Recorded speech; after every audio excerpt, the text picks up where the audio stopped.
ala asyrafil anbiya'i wal mursalin wa ala alihi wa sahbihi ajmain. Yang saya muliakan Dr. Muhammad Aiman Al-Akiti yang menjadi tetamu undangan istimewa kita pada hari ini, yang kita bawakan khas daripada UIA lah kan daripada UIA. Dan Dr. Aiman memang menjadi penulis utama kita, khususnya apabila menerbitkan buku berkenaan dengan tradisi keilmuan bahasa Jawi kita. Dan setakat ni Dr. Aiman dah menerbitkan 2 karya yang penting. Pertama yang akan kita bicarakan pada hari ini iaitu At-Tarjamatu Wadihah Lidurusil Falakiyah oleh Tuan Guru pada Dr. Aiman, Kiai Haji Maksum Ali. Dan ada karya yang kedua yang Dr. Aiman telah terbitkan bersama kita, iaitu Al-Ahzab Al-Mustalzamah, iaitu kitab wirid. Jadi kita akan tengok juga sebentar lagi. Jadi tuan-tuan yang bersiaran secara fizikal, secara langsung di Pesta Buku Antarabangsa Kuala Lumpur, kita alu-alukan untuk bersama-sama kita pada hari ini. Dan juga tuan-tuan dan perempuan yang bersama kita secara dalam talian, sama dalam rakaman lah, insya-Allah kita akan siarkan secara rakaman di laman YouTube Akademi Jawi Malaysia. Sebelum tu saya ingin wawarkan kita sekarang berada di kemah Pesta Buku Antarabangsa Kuala Lumpur, Akademi Jawi Malaysia, Tukang Buku, Dewan Tun Razak 3, 3100, 3102.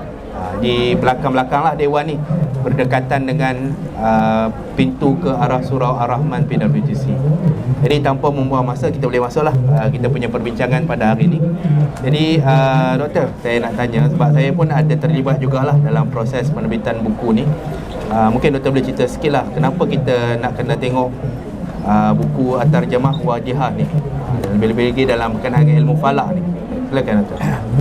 Bismillahirrahmanirrahim. Assalamualaikum warahmatullahi wabarakatuh. Alhamdulillahirabbil alamin. Assalatu wassalamu ala asyrafil anbiya'i wal mursalin wa ala alihi wa ashabihi ajma'in. Wa la haula wa la quwwata illa billahil aliyyil azim. Allahumma la sahla illa ma ja'altahu sahla wa anta taj'alul hazana idza syi'ta sahla. Rabbi shrah li sadri wa yassir li amri wahlul 'uqdatam min lisani yafqahu qawli. Amma ba'du. Pada Tuan Syukri, terima kasih atas menjemput saya, dan juga terima kasih kerana membantu menerbitkan kitab-kitab yang penting ini, iaitu Tarjamah Wadihah, kitab wirid, dan juga ada satu kitab Syekh Abdullah Fahim, dan juga tentang Ar-Rumus Al-Jawiyah yang pernah kita terbitkan. Rumus Jawiyah ni adalah salah satu daripada yang terpenting yang pernah diterbitkan, dengan harapan insya-Allah kita memperkasa ilmu turath kita, ilmu heritage kita. Jadi bila tanya kenapa kita terbitkan kitab At-Tarjamatul Wadihah, di dalam Islam bahawa ilmu falak adalah merupakan suatu ilmu yang sangat penting. Itu ilmu falak. Ilmu falak ni apa? Ilmu iaitu tentang cakrawala. Jadi jangan kita ingat ilmu falak ni ilmu bintang, apa, astrologi, nak tilik nasib, kan? Ilmu falak ni adalah ilmu tentang matahari, tentang bulan, tentang bintang, dan juga tentang cuaca dan lain-lain, jarak, arah kiblat. Kerana apa? Kerana semua ilmu ini diperlukan untuk membantu syariat itu sendiri. Jadi dalam Islam kita ada waktu solat. Kita ada solat. Solat ini dalam Quran menyatakan ada waktu dia. So macam mana kita nak tahu dah masuk waktu solat? Ini jadi kalau kita yang muda-muda ni sekarang kita pakai e-solat, dah tengok, dah tahu dah. Contoh dia. Tapi kita pernah sedar tak bahawa siapa yang buat e-solat tu? Itu ahli-ahli falak. Jadi orang-orang ni tak banyak di Malaysia hari ini, tak banyak. Zaman dulu sebelum ada internet, sebelum ada JAKIM, sebelum ada Jabatan Mufti, tuan guru ni yang ada ilmu falak yang tolong buat jadual, dan mereka membantu masyarakat lihat jadual tersebut. Itu zaman dulu. Bayangkan pada hari ini kalau kita tak mendidik anak didik kita dengan ilmu falak, akhirnya mungkin 20, 30, 40 tahun yang akan datang Malaysia tak ada lagi tukang falak, terpaksa import. Ustaz Syukri, Syukri, nanti kita terpaksa import. So tak boleh lah macam tu. Jadi ini menjadi tugas dan kewajipan kita yang ada di Malaysia ini, di kalangan yang memiliki ilmu falak, untuk meneruskan, menyampaikan legasi ilmu falak ini kepada anak didik kita dan cucu cicit kita. Ini adalah kenapa saya berhasrat untuk terbit di bawah Akademi Jawi Malaysia. Kerana maaflah, saya ni ada sikit penyakit very particular bab terbitan ni. Saya tak suka terbit cincai-cincai itu, saya tak suka. So dalam bab tulisan Arab, saya belum jumpa yang betul-betul boleh dan faqih untuk menjaga tulisan Arab ni kecuali Akademi Jawi lah di Malaysia ini. Alhamdulillah, terima kasih banyak Doktor. Ini satu perkara yang Doktor sebut tadi, iaitu keperluan untuk kita mempelajari ilmu falak lah. Saya nak kongsi sikit lah dalam kajian kami. Ilmu falak di alam Melayu ni, dia sudah ada berakar lama lah. Kalau kita tengok telusuri sejarah batu bersurat Terengganu yang bertarikh 1303 Masihi, dia ada unsur-unsur ilmu falak di dalam dia. Bila disebut tahun bila batu ni ditegakkan, dia ada sebut tahun di mana bulan berada di rumah syaratan. Itu salah satu adanya ilmu falak yang berakar kukuh di alam Melayu. Jadi sayang kalau generasi kita sekarang, ilmu falak tu menjadi satu ilmu yang asing. Dan sebab tu bila Minta Aiman ada terbitkan kitab Tarjamatul Wahdiyah ni, jadi kita nak lihat apa intipati-intipati ilmu falak yang utama yang generasi sekarang tu boleh ambil manfaat. Silakan Doktor. Okey, bismillah. Jadi ilmu falak ni sangat luas dan sangat banyak perbahasan dia. Di kalangan pondok memang menjadi suatu ilmu yang wajib untuk dikaji. Tahu teruskan. Okey, iaitu satu ilmu yang wajib untuk dikaji, bukan dikaji saja, dipelajari. Jadi ada pelajaran madah khusus ilmu falak. Kalau kami di pondok saya dulu waktu di Pulau Jawa, kami ada dua madah. Yang pertama kita panggil madah yang berkenaan dengan Syamsiah, hukum hakam matahari. Yang kedua adalah madah yang berkaitan dengan Qamariyah, hukum hakam bulan. Lebih kurang macam tu. So yang pertama Syamsiah itu kitab yang kita pakai, kitab ini. Jadi nama kitab asal dia adalah Ad-Durus Al-Falakiyah yang dikarang oleh Kiai Haji Maksum Ali, Jombang. Kiai Haji Maksum Ali itu bukan kiai saya. Itu okay, betul. Itu adalah guru kepada guru saya. Okay. Ini dalam bahasa Arab lah asalnya. Asal dia bahasa Arab full. Okey, tak ada dalam manuskrip dia tu hanya tulisan Arab tanpa rajah, tanpa cara penghitungan, tanpa cara gunakan alat, semua tak ada. Saya. Lalu kerana kitab ini Durus Falakiyah Matahari, maka salah satu kaedah yang digunakan oleh ulama dulu sampai hari ini dan masih relevan, jangan cakap tak relevan tapi masih relevan, adalah menggunakan ini, iaitu kuadran sinus ni kan, atau dipanggil dalam bahasa Arab dia rubuk mujayyab. Rubuk tu 1/4, kuadran lah, dan rubuk mujayyab. So sekuan sinus, sekuan sinus, atau bahasa Arab dia rubuk mujayyab. So ini yang masih digunakan di pondok-pondok di Pulau Jawa dan di Malaysia masih gunakan. Hatta di alam Melayu ni, Syekh Yasin Padang dia ada dia punya lakaran sendiri yang pernah dulu tahun 1998 saya beli lakarannya di Pulau Pinang sebelah masjid di Teluk Aceh ke apa tu? Lebuh Aceh. Lebuh Aceh. Iaitu Tuan Guru Haji Rao dululah almarhum rahimahullah. Jadi beliau sempat jual pada saya lakaran Syekh Yasin Padang punya lakaran rubuk mujayyab. Jadi kitab ini adalah manual, ini adalah alat dia. Dan saya harap insya-Allah Akademi Jawi untuk waktu yang terdekat dapat melahirkan atau mengeluarkan sekuan sinus mereka sendiri, rubuk mujayyab. Kerana sekarang ni kita ambil dari pondok saya lah di Indonesia, dan memang diorang setiap tahun cetak lebih dari 5,000 rubuk mujayyab. Itu satu orang. Yang buat ni ada lebih dari 20 orang. Kiralah berapa puluh ribu setiap tahun diorang cetak rubuk mujayyab dan masih diajarkan. So kita nak benda hidup, ilmu ni yang dulu dibawa oleh Syekh Abdullah Fahim ni masih digunakan di alam Melayu. Itu satu. So di dalam kitab ini dia membahas tentang apa? Pertama, nak buat kalender Masehi. Kita panggil kalender miladi. Macam mana Januari, Februari, Mac, April. Itu satu. Tu ada ilmu nak buat dia. Contohlah, bayangkan di dunia ni dah tak ada internet, semua kalender terbakar. Kita pun tak tahu, kita boleh tahu macam mana nak buat. Itu dia ada ilmu dia. Itu satu. Yang kedua adalah dibahas tentang waktu solat. Sebab kita solat ni fardu, imaduddin, tiang agama. Kita tak boleh pakai nak solat je, kita kena tahu waktu solat. So itu dibahas dalam ilmu fiqh. Matahari duduk tegak, jatuh sikit, itu nama dia zawal. Zawal ni masuk waktu zuhur. Macam mana kita nak tahu matahari berdiri tegak? Kita kat dalam PWTC ni tak nampak matahari. Kalau kita keluar pun belum tentu semua orang tahu macam nak baca matahari tu. Dalam ni dia ajar macam mana nak kira dia, macam mana nak tahu berdiri tegak tu, istiwa dipanggil. Itu adalah waktu solat. Juga menggunakan rubuk mujayyab. Setelah itu, waktu zuhur, waktu asar, waktu sampai maghrib, isyak, subuh, itu dibahas. Imsak pun dibahas. Setelah waktu solat, dia bahas selanjutnya adalah tentang kiblat. Suntul kiblat. Kenapa kita sekarang duk kecoh kan? Kiblat ni lurus, tak lurus lah, sengit sikit lah, berapa derajat. Kita nak tahu cara nak baca kiblat. Ada yang cara tengok matahari, bila nak tengok matahari dia. Dalam ni dia akan ajar kita macam mana kita nak kira untuk mengetahui mana kiblat yang selurus menghadap Kaabah. Ini contoh dia. Ini adalah kita, sebab kiblat ni juga menghadap kiblat adalah salah satu syarat sah solat. Dan nanti diteruskan lagi ketinggian benda, kedalaman benda. Kerana apa? Kerana contoh dalam fiqh dia macam ni. Dalam bab wudu, kita tahu air tersebut sedikit dan banyak adalah melihat kuantiti air tersebut. Jadi contoh dia macam mana kita nak tahu bila kita tarik telaga, air dia dah keruh, warna coklat. Kira boleh jadi mutaghayyir, kita panggil. Boleh jadi kerana tanah tapi tak ada najis. Cuma banyak sedikit tu kita tak tahu. Kalau banyak tak ada masalah. Tapi kalau air dia qalil, sedikit, maka dia tidak cukup untuk menjadi tahirun mutahhirun, suci lagi menyucikan. Maka dibahaslah oleh ulama untuk mengetahui kedalaman. Nak turun contohnya, nak kedalaman telaga atau ketinggian benda, gunung tu tinggi.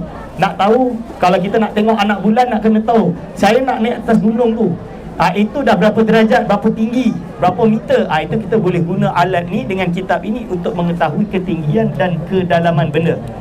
Jadi itu adalah sebahagian, salah satu daripada fungsi terjemahan At-Tarjamatul Wadihah, terjemah yang jelas bagi kitab Durus Falakiyah Kiai Haji Maksum Ali.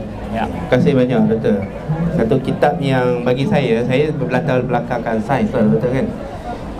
Bila Doktor perkenalkan alat rubuk mujayyab ni sekali dengan disiplin ilmu dia dan bagaimana kegunaan dia, saya sebagai seorang yang berlatar belakangkan sains dapat melihat bahawa hatta dalam tradisi kita ni, kita punya boleh. Kita tengok dalam tradisi kita ni, ilmu sains tu sangat-sangat berperanan lah. Dia ada peranan yang sangat besar. Dan prinsip-prinsip asasi sains tu dipraktikkan dalam pengamalan agama kita. Apakah prinsip asasi sains tu? Iaitu pemerhatian. Maksudnya bila kita nak buat sesuatu penentuan, kita kena ada pemerhatian yang tepat. Kedua, dia mesti berasaskan prinsip-prinsip yang konsisten, yang tekal, yang jitu dan juga yang padu. Misalnya kalau orang tu tengok benda tu dekat sini, dekat point A, orang yang tengok pada point B pada waktu yang lain juga boleh mendapatkan maklumat dan juga data yang sama.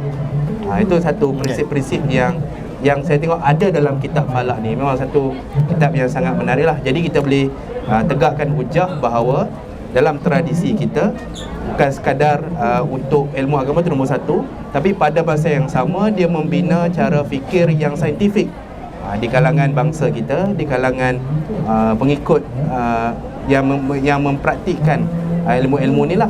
Dia bukan satu ilmu yang kita ikut sedar rasa, bukan ilmu yang kita rasa macam dah masuk waktu semayang, kita semayang je. Dia ada asas dia, dan asas tu dibina dengan pemerhatian dan juga data-data yang jitu. Itu saya punya tambahan sikit lah. Tapi pada masa yang sama, kita nak minta manfaat daripada doktor pada hari ini. kita nak kenal jugalah siapa pengarang yang doktor terjemahkan karya beliau ni. Mungkin doktor boleh perkenalkan Kiai Maksum Ali ni. Bismillahirrahmanirrahim. Kita dalam Islam ada satu tradisi ilmu dipanggil ta'limul muta'allim, iaitu adab penuntut ilmu. Dan kita memang diajarkan di dalam Islam bahawa guru itu seperti ayahanda kita, kan? Jadi ulama-ulama dulu ni seperti leluhur ayahanda-ayahanda kita, tok nenek kita sebagai guru. Walaupun kita tak ada darah, tapi kita tetap kena mengetahui sejarah mereka, manakib mereka, untuk paling tidak berharap dengan barakah tafaul, kita panggil barakah ilmu yang kita pelajari ini menjadi ilmu yang barakah. Itu ilmu utama. So, siapakah Kiai Haji Maksum Ali? Menariknya, Kiai Haji Maksum Ali ini bukan profesor belajar dekat Oxford ke, dekat Harvard ke, atau belajar sains macam Tuan Syukri lah, kan, pergi belajar sains jauh-jauh, kan, dan lain-lain. Tidak. Dia adalah seorang pondok dari pondok tradisional, kan, yang memang mengaji nahwu saraf, tapi Allah SWT anugerahkan dia kecerdasan yang menguasai semua fan ilmu. Semua fan ilmu. Jadi jangan terkejut, dia mengarang kitab yang berjudul Al-Amsilatu At-Tasrifiyah, iaitu contoh-contoh dalam ilmu tasrif. Jadi kitab dia ni, dia tak panjang-panjang cerita kaedah semua tu, tak. Dia hanya bagi contoh-contoh tasrif sahaja, dari mula mujarrad dan mazid. Apa tu mujarrad, mazid tu nanti belajar saya ajarlah. Jadi dia uraikan, dia letak contoh lengkap dari awal sampai akhir, tebal ni. Lalu dia kata pelajar-pelajar wajib hafal sebelum faham. Hai ni, wajib hafal sebelum faham. Mujarrad dia, saya nak kata, kenapa orang Indonesia, Pulau Jawa terutamanya, yang keluar dari pondok, sama ada tradisional, dia dari pondok tradisional maupun yang moden, bahasa Arab mereka mungkin level dia agak sedikit lebih baik daripada nasib-nasib pelajar kita di Malaysia. Kenapa? Kerana kitab, saya bagi tahu, rahsia dia kitab Amsilah Tasrifiyah. Memang saya waktu masuk pondok tu, the first thing yang diorang suruh, hafal kitab ni. Walaupun saya tak faham, dia kata hafal je. Kau nak apa ni, kau hafal ni. Kau tak hafal ni, kau takkan boleh baca kitab. Itu saya hafal. Dan Alhamdulillah, bila hafal tu, ilmu nahwu tu terbuka luas, sampai faham sampai hari ini. Jadi hari ini saya ajar budak Malaysia, waktu di Morocco contoh dia, atau di UAE sendiri, nak pandai bahasa Arab, hafal dulu tasrif. Dah hafal tasrif, semua ilmu terbuka dan terbukti. Itu contoh. Berarti Kiai Haji Maksum Ali ini terbukti dia ini seorang yang menguasai berbagai bidang. Dalam ilmu falak ni, dia ada banyak kitab. Satu, Durus Falakiyah. Dia ada kitab yang lain lah, Badiatul Misal kalau tak salah, dan beberapa kitab lain. Dan juga ilmu Qamariyah pun dia ada bahas. Di dalam ilmu falak ni, satu dia pakai ilmu ni, lagi satu dia pakai logaritma. So dia termasuk kiai Indonesia yang tak pernah pergi negara Arab, tak pernah pergi negara Barat dan Arab, dah membahas tentang logaritma. Hanya dengan bekal dia belajar dari kitab-kitab bahasa Belanda. Di logaritma, dia ambil ilmu tu, dia faham, so dia buat versi dalam bahasa Arab di pondok-pondok dan diajarkan kepada pelajar pondok. Dia mutafamin. Dan dia juga ada satu kitab, Fathul Qadir nama dia. Fathul Qadir nanti insyaAllah saya terbit dengan Akademi Jawi kalau dah siap. Banyak sangat projek.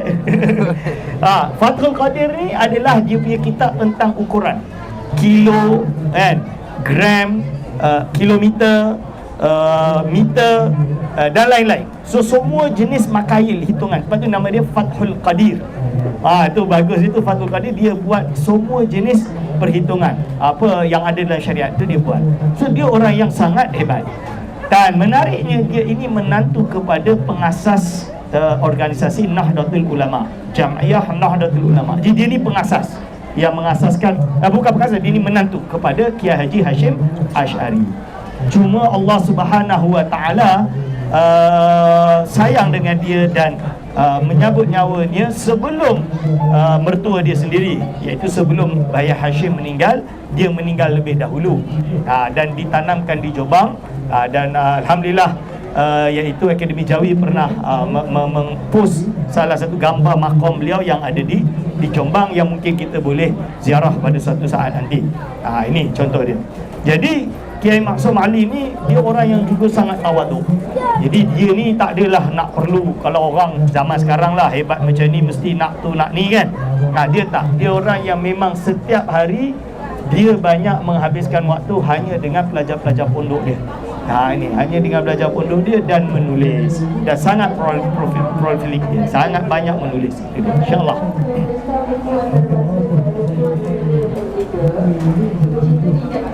Jadi Ya. Dari pencurian. Mudah-mudahan tidak dapat menjawab di atas sebarang kehilangan atau pencurian. Oleh itu, hati-hati ketika membeli belang. Anda juga boleh mendapatkan brosur periksa madani secara berjumpa di kaunter pendaftaran di tingkat 2. Sekian, terima kasih. Jadi okey, tuan-tuan dan puan-puan, ini kitabnya Tarjamatul Wadihah. Sebenarnya dia dah diterbitkan beberapa tahun yang lepas lah, tahun 2022, tahun lepas. Dan kitab ni alhamdulillah Dr. Aiman ada gunakan dalam pengajian-pengajian, khususnya yang saya ingat di Masjid Seremban. Ya. Belum khatam lagi lah. Dah khatam? Dah khatam dah. Okey, dah khatam dah. Dan ada lagi kitab tempat-tempat lain yang menggunakan kitab yang sama ini untuk pengajian bagi mempelajari menggunakan rubuk ni. Ini satu kitab yang sangat menarik lah. Saya nak tambah sikit dalam perbincangan kita pada hari ini. Bila doktor buat terjemah kepada kitab Durus Falakiyah ni, yang menariknya dalam terbitan ni dia banyak gambar rajah. Ini satu pendekatan yang menarik dan barulah dalam penerbitan kitab-kitab Jawi. Kita banyakkan kitab Jawi ini dengan gambar rajah. Mungkin doktor boleh terangkan sikit tentang gambar rajah ni? Okay, bismillahirrahmanirrahim. Kita tak sama dengan zaman dulu. Zaman dulu bila dia baca bahasa Arab tu, dia boleh faham dan dia boleh gambarkan dalam khayalan mereka. Dan mereka ingat. Kalau gurunya lakarkan di papan, mereka akan ingat. Jadi, tapi waktu saya di pondok, kita tak ada benda tu melainkan direct. Jadi kiai saya lukis, kan? Kita pun lukis atau kita ingat benda tu. Tapi saya tak berapa cerdik. Jadi saya catat dalam buku saya. Semua gambar rajah yang dia lukis dalam kelas itu saya lukis balik di dalam buku saya sampai lengkap. Dari situlah waktu kita siapkan buku ni, kita berpegang pada lakaran-lakaran yang pernah saya salin daripada guru saya, kiai saya, yang jadinya buku ini. Tujuan dia apa? Untuk mempermudah belajar atau menggunakan rubuk mujayyab. Contohnya dia bagi tahu dalam instruction, tarik benang ke sisi ini, misalnya dia tandakan muri benang kecil pada ukuran sekian, tarik pula benang panjang tersebut kepada berapa derajat, maka apa yang ditanda daripada muri iaitu benang kecil sampai kepada jaib tamam misalnya dia, maka itu adalah hasil daripada sekian-sekian. So kita catat nombor dia. Itu nak tahu semua tu. Kalau kita tak lukis gambar rajah, kita mungkin lupa. Kan? Gambar rajah, ini contoh dia. So ada gambar rajah ni mempermudah. Yang kedua, gambar rajah yang kita lengkapkan untuk memberi gambaran. Gambaran yang dijelaskan, contoh dia tentang posisi bulan. Ini kita letaklah gambar rajah posisi bulan. Ini semua memang diajarkan di pondok. Di pondok ni kami memang belajar. Dan selain itu juga adalah bentuk-bentuk bulan, bintang. Jadi zaman dulu ni kalau nak tahu, langit ni macam peta, macam kompas. Langit ni adalah kompas. Untuk mengetahui mana utara, selatan, timur, barat, kita kena tahu posisi bintang yang nanti bila satu titik dengan titik lain akhirnya membentuk asadun, membentuk hamlun, Taurun, Capricorn lah kan, Cancer dan lain-lain. Sehingga kan kita tahu bila kita melihat bintang ini, contoh dia Capricorn sekarang, berarti kita berada di garisan apa, kita akan tahu sebab dia akan lawan. Yang lawan. Kalau kita nampak Cancer, berarti kita tahu kita berada di mana. So ini adalah yang dipanggil dengan langit itu sebagai kompas. Sebab itu kalau orang yang belajar lautan, maritim, ilmu maritim, perlautan, perkapalan, ilmu yang wajib diorang belajar adalah astronomi. Sebab apa? Dia adalah sebagai kompas ketika mereka pergi ke laut. Dan kami sendiri ketika belajar untuk Ru'yatul Hilal, nanti habis ni dalam proses dah Sulamun Nairain, iaitu ilmu untuk bulan pula, melihat anak bulan, gerhana matahari, gerhana bulan. Kitab itu nanti kalau dah terbit kita boleh ajarkan.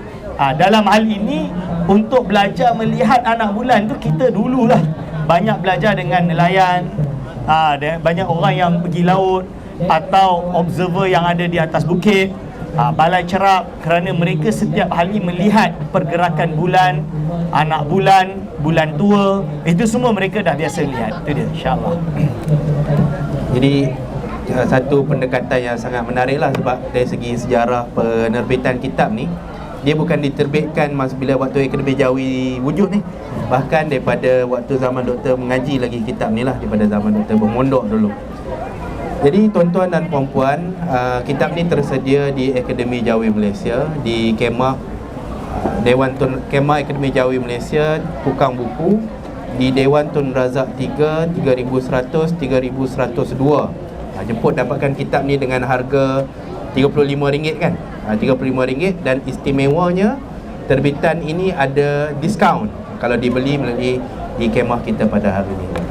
Jadi mungkin sebagai rangkuman terhadap buku ni, ada doktor nak tambah sikit dan bagi kesimpulan terhadap. Okey, bismillahirrahmanirrahim. Jadi ini adalah ilmu falak yang kita bertujuan untuk melestarikannya, itu pertama. Yang kedua, kerana dia teknikal, ada beberapa pondok, Jabatan Mufti, masjid yang memang menjemput saya untuk mengadakan kursus kitab ni lah. Contoh dia di Masjid Negeri Sembilan yang dah khatam. Jabatan Mufti Negeri Pulau Pinang, kita buat 2 hari full dan khatam, dengan praktikal, cara kira semua kita buat dan dah khatam, sukses. Pulau Pinang ni yang paling minat ilmu falak. Itu saya kata. Betul, Pulau Pinang ni paling minat ilmu falak. Di Negeri Selangor dah hantar di Pondok Al-Mustafa Batangkali. Kita buat 2 kali juga, 2 hari juga. Dan juga sekarang sedang berjalan adalah pondok di Ma'had Turas Islami, Ustaz Nazmi Karim, di Shah Alam. Dah habis yang edisi 1, so edisi kedua insya-Allah kita akan teruskan dengan praktikal. Ini untuk budak-budak pondok, insya-Allah. Kalau tak pondok pun, diorang welcome untuk join ilmu ini, insya-Allah. Jadi untuk bahagian kitab falak ni, saya rasa kita dah memadai lah perbincangan kita sekarang. Mungkin kita boleh teruskan dengan kitab yang kedua pula. Silakan. Bismillahirrahmanirrahim. Kitab yang kedua pula adalah, ini kitab yang terbit tahun lepas, kalau tak salah, waktu Covid. Waktu Covid, iaitu Al-Ahzab Al-Mustalzamah wal Awrad Al-Multazamah. Maksud dia apa? Iaitu hizib-hizib dan wirid-wirid yang dilazimi bagi pelajar-pelajar yang ada di UC Islam Antarabangsa Malaysia, UIA. Jadi cerita dia, jadi saya memang, kami di pondok atau di mana-mana institusi, pergi ke Darul Mustafa ke, pergi ke Al-Azhar ke, pergi ke Hatta Maghribi ke, di Qarawin ke, kita selalu dididik untuk ada ilmu dan amal. Kalau ada ilmu tak ada amal, bahasa Imam Ghazali, iaitu apa? Junun. Tapi kalau ada amal tak ada ilmu, la yakun, tak sah. Orang tak reti tapi dia amal. Macam mana dia nak amal, dia tak ada ilmu, tak sah. Orang yang tahu tapi dia tak beramal, junun. Gila. Itu bahasa Imam Al-Ghazali. Jadi waktu saya sampai di UIA ni, mungkin agak sedikit terkejut first time masuk di universiti di Malaysia, bahawa pelajar-pelajar agama kurang diberikan bekalan amalan. Selain solat 5 waktu, alhamdulillah diorang semua solat. Tapi kita tahu bila kita belajar agama ni, kita kan ada ekstra, yang kita panggil dengan kita punya aurat, kerana Allah SWT sendiri memerintahkan untuk zikran kathira, iaitu zikir yang banyak. Maka mulalah kawan-kawan bertanya, apakah wirid yang patut dibaca selain daripada Al-Quran. Mereka melazimi, alhamdulillah, yang hafiz memang setiap hari 5 juz kita murajaah. Tapi kalau yang tidak hafiz, so mereka baca Al-Quran mungkin 1 juz, 2 juz sehari. Tapi mereka perlu lagi, kan, nak lagi. Maka pada waktu itulah saya memberi beberapa pecahan-pecahan dan bagi file-file atau bagi buku, tapi susah kerana scattered. Jadi ada yang hizib, kita baca, pernah Prof Badri contoh dia memimpin bacaan hizib Bahar, iaitu susunan Syekh Abdul Hasan Asyadzili, dan ada beberapa hizib yang lain. Jadi akhirnya saya memutuskan untuk mengumpulkan wirid saya lah, Wirid yang saya amalkan waktu di pondok dan pergi ke Maghribi, kerana berbeza. Waktu saya di pondok, saya banyak baca Ratib Al-Hattas, Ratib Al-Haddad, dan Dalil Khairat dan lain-lain. Tapi bila sampai ke Morocco, yang banyak dibaca adalah Hizib Bahar, Salawat Masyishiyah, dan lepas tu saya balik Malaysia, kawan-kawan habaib memberi saya hizib yang saya jarang amalkan, tapi sekarang banyak amalkan, adalah Hizib Sakron misalnya.